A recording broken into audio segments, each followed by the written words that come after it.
Magandang araw po. Meron po ba kayong mga libro tungkol sa negosyo? Meron po, Mang Ben. Marami ka makikitang libro dito tungkol sa negosyo. Gusto ko po sana ng isang libro na madaling maintindihan at practical na mailapit sa totoong buhay. Kung halika po, tignan natin yung libro na gusto mo.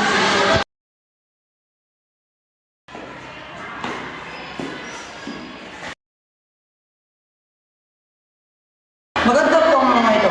Magkano po ang bawat libro? 300 peso ang isa.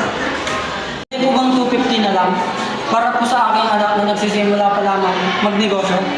Sige po, Mang Ben, para po sa inyo. Mukhang maganda po ang libro ito.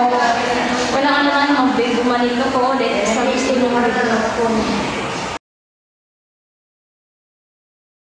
Ako po, Aling Ana. Nakabili po ako ng isang libro tungkol sa negosyo para sa aking anak.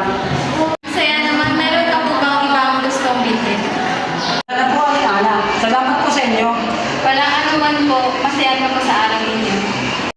Ang pagbili at pagbebenta ng mga libro ay isang mahalagang bahagi ng ating ekonomiya.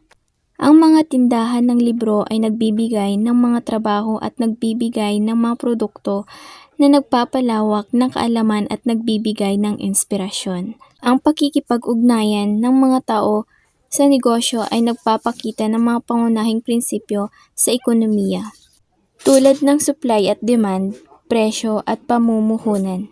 Ang matagumpay na negosyo ay nakasalalay sa pag-unawa sa mga pangangailangan ng mga customer at sa pag-aalok ng mga produkto at serbisyo na nakatugon sa kanilang mga kagustuhan.